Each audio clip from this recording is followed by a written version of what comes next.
Logic gate, ऐसा circuit जो मुख्तलिफ लॉजिक फंक्शंस को परफॉर्म करे, ऐसे सर्किट को लॉजिक गेट कहते हैं। लॉजिक गेट 6 किस्म के हैं। इनमें or gate, and gate, not gate और इसके अलावा nor gate, nand gate, XOR gate, XNOR gate शामिल हैं।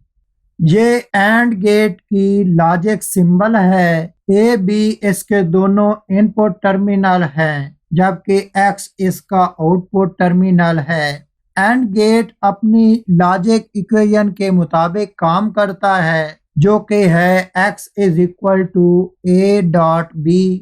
एंड गेट के तमाम फंक्शंस या ऑपरेशन को एक टेबल की शक्ल में पेश किया जाता है। इस टेबल को एंड गेट का ट्रुथ टेबल कहते हैं। IC 74LS08 एक ऐसा IC है जिसके अंदर एंड गेट्स लगे होते हैं। यहाँ आपको एक सर्किट दिखाया गया है। इस सर्किट की मदद से हम एंड गेट के तमाम फंक्शंस को उसके टेबल में लिखेंगे। जैसे अभी दोनों स्विचेस A और B ऑफ हैं, तो बल्ब बिल्कुल रोशन नहीं हो रहा। इस तरह हम टेबल में लिखेंगे कि स्विच A 0 स्टेट पर है, स्विच B 0 स्टेट पर है, बल्ब अभी रोशन नहीं है, इसलिए आउटपुट X भी 0 स्टेट पर है।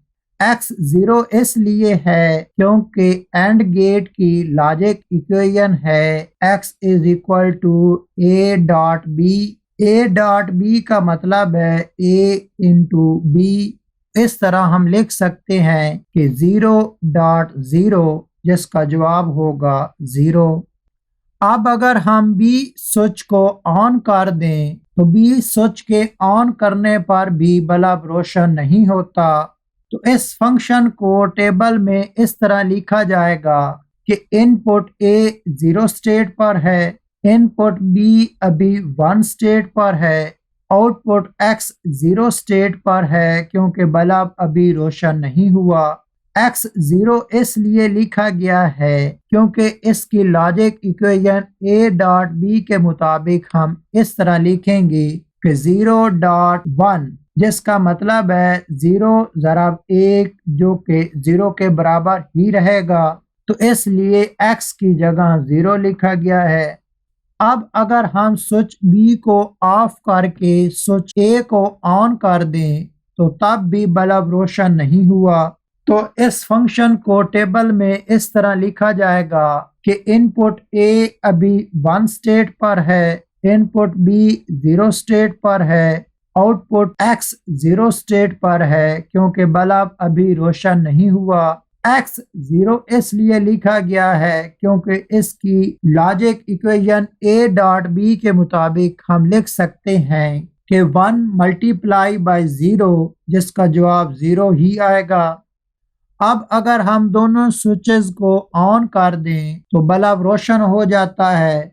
तो इस पूरे ऑपरेशन को हम इस तरह लिखेंगे कि इनपुट A 1 स्टेट पर है, इनपुट B भी 1 स्टेट पर है, आउटपुट X भी 1 स्टेट पर है क्योंकि बल्ब अभी रोशन है। 1 इसलिए लिखा गया है क्योंकि एंड गेट की logic equation A dot B है। इस तरह हम लिख सकते हैं कि 1.1 जो कि बराबर होगा 1 के। तो ये टेबल जिसके अंदर इसके चारों फंक्शंस या ऑपरेशंस को लिखा गया है, इस टेबल को इसका ट्रुथ टेबल कहते हैं।